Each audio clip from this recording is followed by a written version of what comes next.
내가 직접 인종차별의 국가인 한국에 찾아가서 복수를 하겠다. 태국의 자존심을 되찾겠다.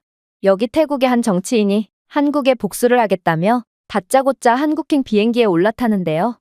그런데 그렇게 호기롭던 그녀는 한국에 도착하자마자 충격적인 경험을 하게 되고 이내 이럴 수는 없다며 머리를 감싸쥐고 눈물을 흘리게 되었다고 합니다. 그렇다면 그녀가 한국에서 대체 어떤 경험을 했던 것일까요? 안녕하세요. 저는 태국 출신의 폰티비라고 합니다. 저는 이제 막 태국 정치계에 입문한 풋내기 정치인인데요. 이제 갓 대학교를 졸업한 제가 어떻게 태국 최상류층의 전유물인 정치인이 될 수 있었냐고요? 그건 매우 간단합니다. 저는 중국계 태국인으로 태국은 화교 인구가 많고 대부분 중국계가 고위직을 차지하고 있기 때문이죠. 저 또한 중국계 정치인 가문에서 태어난 중국계 태국인으로서 자연스레 엘리트 코스를 밟을 수 있었고 지금은 정치인으로 태국의 최상위층에 속할 수 있던 것입니다. 이렇듯 태국은 지배층과 피지배층이 엄격히 구분되어 있는 계급사회로 저는 평범한 서민계층의 태국인들과 단 한 번도 교류를 해본 적이 없는데요. 심지어 저는 태국에서는 그 흔하다는 노점거리조차 가본 적이 없고 그저 뉴스를 보며 세상을 배우는 게 다였죠. 그렇게 미디어와 통계만으로 세상을 배우던 와중 저는 최근에 상당한 분노를 느끼게 되었습니다. 왜냐하면 최근에 한국이 태국인에 대한 입국 요건을 강화함에 따라 수많은 태국인들이 한국 공항에 도착하자마자 추방당하고 있고 심지어 한국에 체류하고 있는 태국인들도 한국에서 형편없는 대우를 받으며 명백한 차별을 받고 있다고 했거든요. 대체 한국 따위가 뭐라고 감히 태국을 무시한다는 말인가? 저는 한국인들의 약자에겐 강하고 강자에겐 약한 야비한 태도에 학을 떼고 말았습니다. 사실 한국은 중국의 음식과 문화 등을 자기네 거라고 우기는 뻔뻔한 행보를 보이면서도 이들은 꼭 중국이라는 대국이 표정 한번 찌푸리면 그 즉시 쫄아서 아무 말도 못하는 약소국이었는데요. 중국계 태국인인 저는 자연스레 중국에 대해서도 많은 것을 알고 있고 그래서 한국의 이러한 대국 앞에서 꼼짝을 못하는 야비한 습성과 모든 것을 자기 것이라고 우기는 뻔뻔한 특징을 누구보다 잘 알고 있었죠. 그런데 이런 비열한 국가가 자신들보다 못 사는 태국을 괴롭히며 갑질을 하기나 하다니 저는 무슨 이런 나라가 다 있나 싶어서 한국에 큰 분노를 느끼고 말았던 거였습니다. 물론 저는 중국계라는 부분에서 어느 정도의 중국에 대한 애정을 느끼기도 했지만 그래도 태국인으로서의 자부심이 상당히 강했는데요. 그래서 한국의 이러한 차별행위에 자존심에 큰 상처를 입은 저는 그 즉시 국회에 한국에 대한 여러 보복 조치를 건의하며 한국의 태국이 얼마나 강력한 나라인지를 보여주기로 했습니다. 그리고 이러한 한국에 대한 분노는 저만 느끼고 있는 것이 아닌지 저는 여러 소식통을 통해 태국 시민들의 반한 감정이 날이 갈수록 심해지고 있다는 소리를 듣기도 했는데요. 실제로 서민층에서의 반한 감정은 몹시나 극심한지 저는 태국 여기저기서 한국의 차별행위에 대한 항의를 하는 시위가 열렸다는 소식을 듣기까지 했습니다.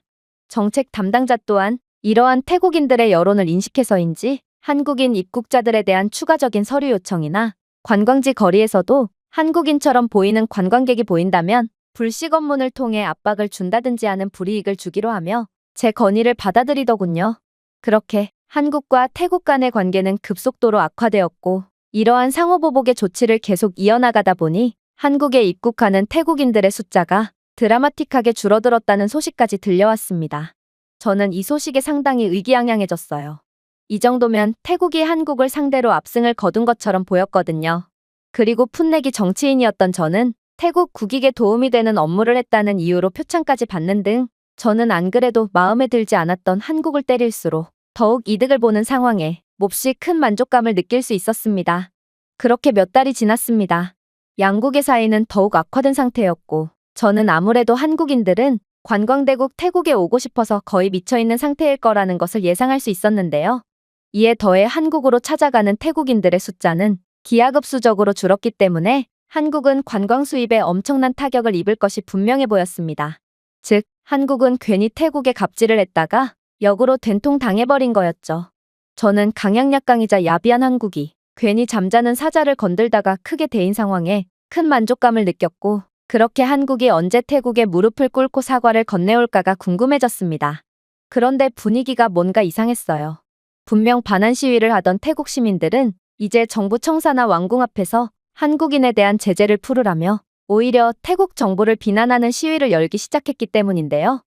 심지어 SNS에서 뱅코리아 해시태그를 붙이며 한국에 대한 반감을 보이던 태국인들은 이제 제발 한국인 관광객들이 태국을 찾아줬으면 좋겠다는 한국에 대한 장문의 사과글까지 게시하며 도통 이해가 안 되는 행동을 일삼기 시작하더라고요. 이게 대체 무슨 상황이란 말인가? 저는 이러한 몇 달 전과는 완전히 달라진 모습에 상황 파악 자체가 안 되었지만 그래도 상류층인 제가 태국 서민들의 삶과 생각을 알 리가 없었으므로 제 지인 중 유일하게 태국의 서민들의 삶을 매우 잘 알고 있는 친구에게 연락을 취해봤습니다. 그건 바로 영국인 피비였는데요. 그녀는 저와 영국 왕실 사립학교를 함께 나온 친구였고 태국 내 영국 대사관에서 일하는 아버지를 따라서 태국에 오게 되었다고 했습니다. 그런데 보통 이러한 사립학교를 나온 친구들은 태국의 정부 관계자가 되거나 혹은 그럴듯한 사업가 등의 상류층 직업을 갖게 되는 것과는 달리 피비는 자신은 그런 명예욕 따위는 아무래도 관심이 없다며 자신이 하고 싶은 일을 하면서 살겠다는 뚱딴지 같은 소리를 하곤 했는데요. 사실 그녀는 학창시절 때부터 꽤나 특이하긴 했어요. 그녀는 고등학생 때부터 한국 문화에 거의 미쳐있는 친구였고 보통 태국 여성들은 한국 문화에 열광하곤 하는데 피비는 그런 평균적인 태국 여성들보다도 훨씬 한국 문화에 심취해 있는 친구였거든요. 제가 다니는 사립학교에는 다른 백인 친구들도 몇몇 있었고 그들은 한국 문화를 거의 좋아하지 않았지만 피비는 백인이었음에도 유독 한국 문화를 좋아하곤 했죠.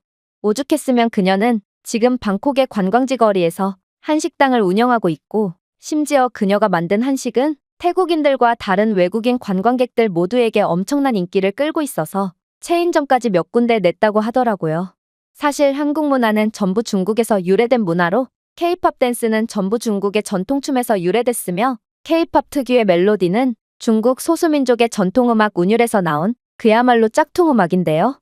그런데 그런 싸구려 짝퉁 문화를 좋아하다니 저는 그런 피비가 이해가 가지는 않았지만 아무튼 피비는 학창시절 때부터 꽤 친하게 지내온 친구였기에 저는 그녀에게 요즘 들어 완전히 뒤바뀐 한국에 대한 여론에 대해 묻기 위해 그녀가 일하고 있다는 방콕의 한 관광지 거리로 향하게 되었습니다. 보통 이러한 관광지 거리에서 일하는 사람들은 하층민들이 많기 때문에 그녀는 그 누구보다 태국의 서민층들이 어떤 생각을 하고 있는지에 대해 잘 알고 있을 것이 분명했죠. 그렇게 저는 오랜만에 피비를 만났고 이내 어색함도 이겨낼 겸 평일이라 그런지 거리가 좀 한산한 것 같다며 넋살을 부려봤는데요. 실제로 처음 와본 방콕의 관광지 거리는 공실도 몇 군데 보였고 관광객은커녕 개미새끼 한 마리도 없는 것처럼 보였거든요. 그런데 피비는 무슨 뚱딴지 같은 소리를 하냐는 듯 저를 쳐다보더니 이내 충격적인 이야기를 해오는 거 아니겠어요? 폰팁, 너는 정치인이라는 애가 이렇게나 태국의 상황을 몰라서야 되겠어? 이곳은 원래 평일에도 관광객으로 꽉 차는 곳이야. 그러나 한국과 태국의 관계가 악화되기 시작하면서부터 이곳은 지옥으로 변해버렸지. 지금 상황을 좀 봐. 여긴 방콕의 중심이자 가장 핵심적인 거리임에도 불구하고 관광객들은 한 명도 없고 심지어 몇 달 동안이나 적자를 보던 상인들은 이제 장사 준비를 할 여유 자금조차 남지 않아서 죄다 폐업을 하고 있잖아. 내 한식당만 봐도 그래. 태국인들이 한식에 거의 미쳐있는 것은 말할 것도 없고 요즘은 태국을 찾는 외국인들마저 전부 한식을 맛보려고 하기에 내 한식당은 줄을 서가면서까지 들어갈 정도로 엄청나게 인기가 많은 식당이었어. 그런데 지금은 완전히 망했지. 음식 재료를 구해놔도 손님이 없으니 재료가 전부 썩고 있는 상황이고 따라서 지금은 도저히 적자를 감당하지 못하고 음식 메뉴부터 엄청나게 축소한 상태로 가게를 운영하고 있거든. 결국 이는 계속된 악순환이 되어 이제는 올 손님조차 안 오고 있어. 다른 가게들도 마찬가지야. 이곳 근처의 호텔들은 손님이 없어서 직원들을 전부 해고했고 이제는 전기세까지 밀려서 전기조차 끊긴 상태거든. 불도 안 켜지는 호텔에 대체 누가 묵겠어? 그리고 대부분의 상인들은 몇 달 동안의 적자를 도저히 감당하지 못하고 전부 가게를 접고 말았지.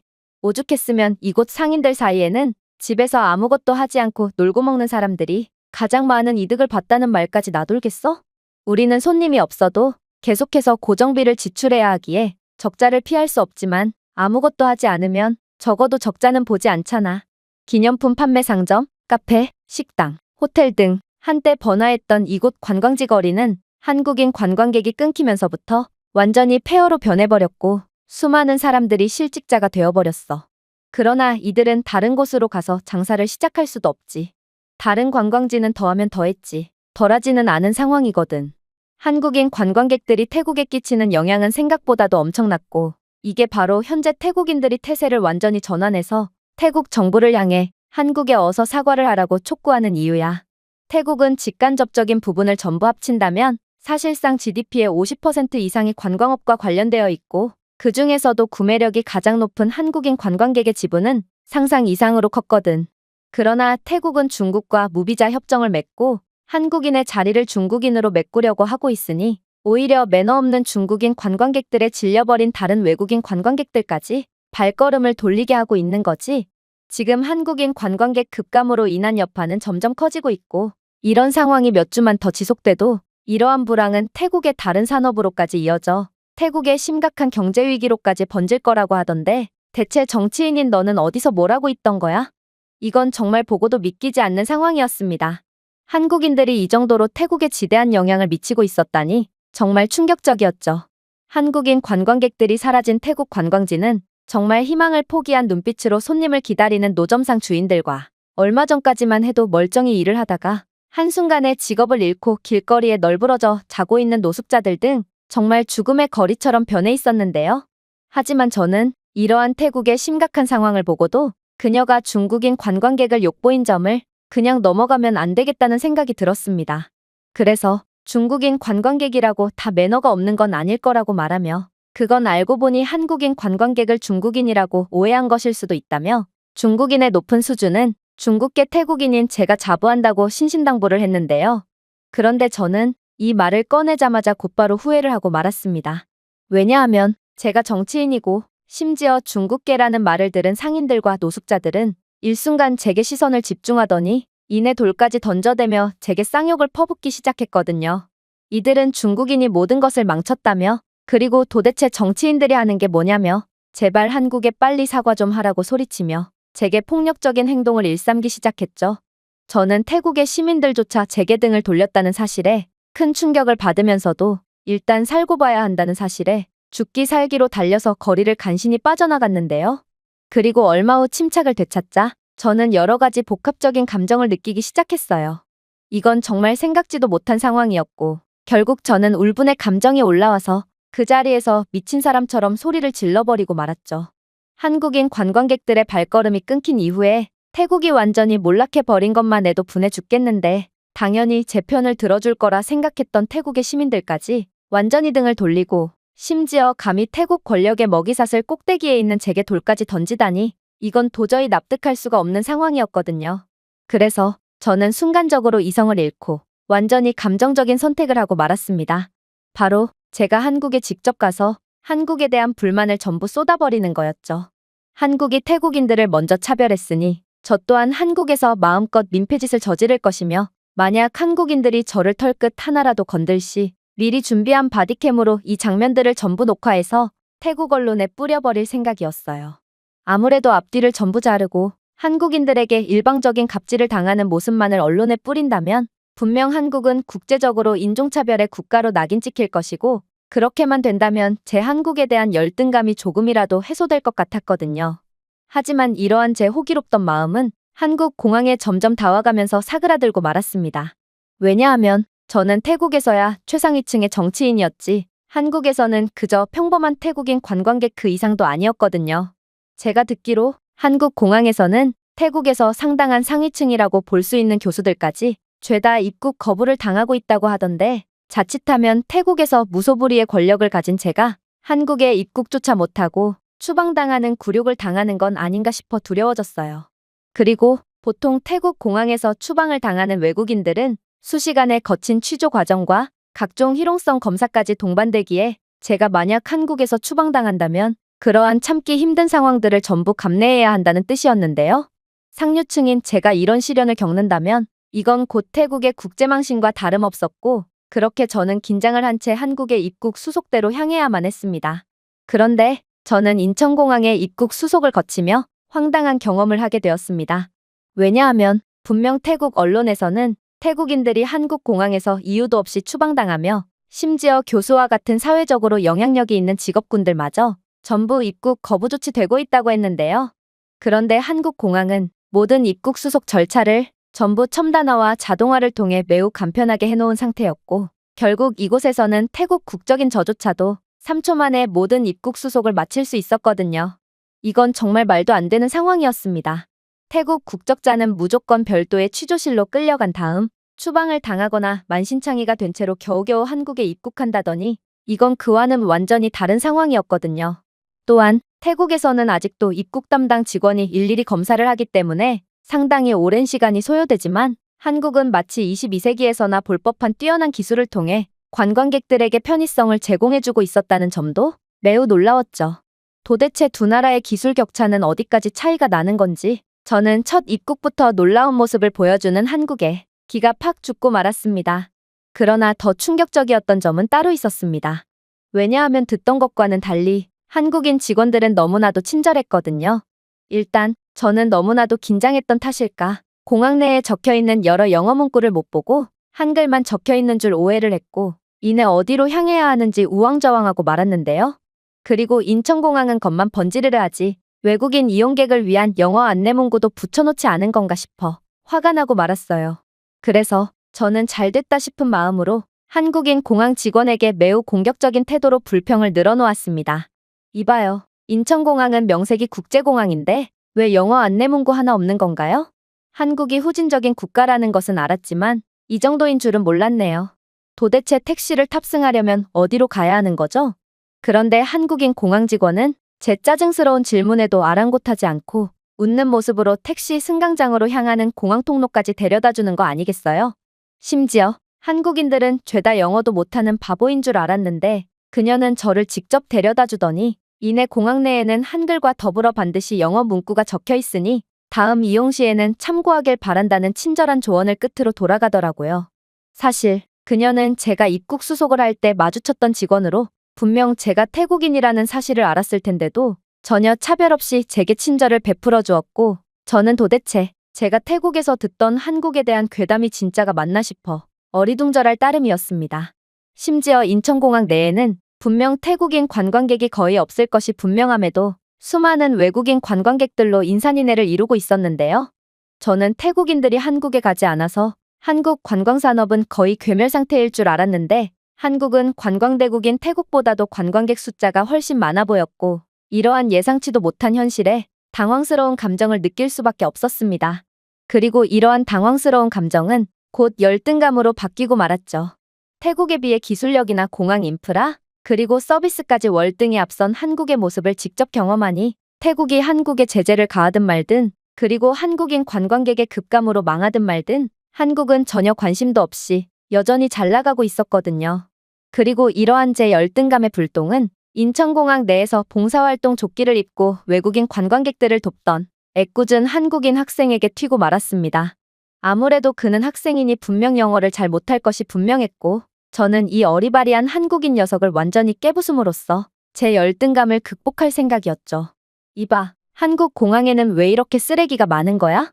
명색이 국제공항인데 청결관리 정도는 제대로 해야 하는 거 아냐? 그리고 한국은 태국인들을 대놓고 차별하며 적법하게 입국한 태국 국적자들마저 전부 추방하고 있던데 심지어 대학교 교수마저 태국인이라는 이유만으로 추방하고 있지. 오늘은 다른 외국인들이 많으니 눈치를 보고 있는 거야? 어디 평소처럼 태국인인 내게 차별을 해보지 그래? 하지만 상황은 제가 생각했던 대로 흘러가지 않았습니다. 이 한국인 학생이 대답하려던 찰나 우연히 저희 옆을 지나가던 백인 커플이 제게 대신 대답을 하기 시작했거든요. 이봐요. 무슨 말도 안 되는 소리를 하는 거죠? 저희 또한 한국과 태국의 문제를 뉴스로 접하게 되었고 무슨 상황인지 어느 정도는 파악한 상태인데 이건 명백히 태국이 잘못한 게 맞잖아요. 현재 한국에 입국하는 태국인들 중 80%가 불법 체류 신분으로 바뀌고 또 이러한 불법 체류자 태국인들은 한국에서 약물 범죄나 도박, 그리고 성 관련 범죄 등 아주 질 낮은 범죄에 연루되며 한국을 망치고 있다고 해요. 사실 저희는 이번 여행지로 한국 대신 일본을 선택하려고 했는데 그 이유가 바로 현재 한국 내의 태국인 범죄자들 때문에 한국의 치안이 불안정해졌다는 소식을 들었기 때문이죠. 생각해보세요. 한국은 이번 상반기에만 한국 내 태국인 범죄자 2,000명을 검거했다고 하는데 이게 그냥 넋놓고 바라보기만 할 수 있는 수치인가요? 저는 독일에서 왔고 만약 독일에서 특정 국가 출신의 사람들이 이 정도로 심각한 불법 체류 문제와 범법 행위를 저지른다면 독일은 인권 문제를 무시하고 아예 그러한 국적의 외국인 입국을 원천적으로 막았을 거예요. 이제 알겠나요? 한국이 인종차별의 국가라는 것은 지나가던 개도 안 웃을 헛소리고 태국인들은 한국에 입국을 할 수 있는 것만 해도 감사하게 여겨야 하는 상황이라고요. 그러면서 그들은 현재 태국은 인종차별을 빌미로 한국에 터무니없는 조치를 가하고 있다며 국제적으로도 엄청난 비난을 받고 있다는 말을 건네왔는데요. 저는 이러한 예상치도 못한 상황에 벙찔 수밖에 없었습니다. 태국은 분명 한국과의 싸움에서 압도적으로 이기고 있는 줄 알았거든요. 그러나 제가 독일 커플의 말에 정신을 채 차리기도 전에 제가 시비를 걸었던 한국인 학생의 반격이 날아오기 시작하더군요. 아, 이 쓰레기 말인가요? 이건 방금 전 중국인 단체 관광객이 버리고 간 거고 인천공항의 청소는 사람이 아닌 자동 청소 로봇이 맡고 있으므로 곧 청소 로봇이 와서 치울 거예요. 그리고 한국이 태국 국적자에 한해서만 고의적인 인종차별을 했다고 하셨나요? 당신의 말은 전혀 터무니가 없습니다. 왜냐하면 한국의 입국 수속은 전부 한국이 자체 개발한 AI 시스템으로 처리하고 이 AI 시스템은 당신의 정보를 자동으로 분석하여 당신이 위험한 사람인지 아닌지를 분간해 주거든요. 물론 요즘 태국인 불법 체류자들이 워낙 많아서 이 AI 시스템은 태국 국적자에 한해서만 추가적인 검토 과정을 거칠 수는 있겠죠. 그러나 태국인이 어처구니 없는 이유로 추방당하거나 다른 국적자들과 비교했을 때 차별적인 조건을 요구받는다거나 하는 일은 절대로 있을 수가 없어요. 태국인 교수가 추방당한 것도 해당 교수는 정식적인 대학교 교수가 아니었고 심지어 그의 통장에는 한국에서 생활비로 사용할 충분한 돈이 있지도 않았죠. 그래서 자동 시스템에 의해 입국이 거절당한 겁니다. 생각해보세요. 한국은 이 모든 과정을 AI로 처리하고 있어요. 그런데 AI가 감정이 있는 것도 아니고 어떻게 태국인만 골라서 추방을 할 수가 있겠어요? 그는 학생임에도 엄청나게 유창한 영어 실력을 자랑했고 논리 또한 빈틈이 없었는데요. 심지어 제가 지적한 쓰레기 문제는 전부 중국인의 짓이었다니 중국계 태국인이었던 저는 수치심을 2배로 느껴야 했죠. 그렇게 저는 그저 아무런 반박조차 못한 채 그 자리를 도망치듯 벗어나야만 했고 많은 생각을 할 수밖에 없었습니다. 알고 보니 모든 문제는 전부 태국에 있었던 것이고 이러한 사실을 전 세계가 알고 있다니 이것만큼 쪽팔린 일도 없었거든요. 심지어 태국이 먼저 시비를 걸어놓고 피해는 고스란히 태국만 보고 있는 상황이라니 이건 정말 바보 같은 모습이었습니다. 그렇게 저는 여러 불순한 목적을 갖고 온 한국에서 그 즉시 좌절한 채 무릎을 꿇을 수밖에 없었고 한국에 대한 열등감만 더 강해진 채 그대로 도망치듯 태국으로 향하는 비행기를 탑승할 수밖에 없었습니다. 제가 준비해온 내용은 여기까지입니다. 끝까지 시청해주셔서 진심으로 감사드리며 여러분들의 구독과 좋아요, 알림 설정은 영상 제작에 큰 힘이 됩니다. 이상 세모튜브였습니다.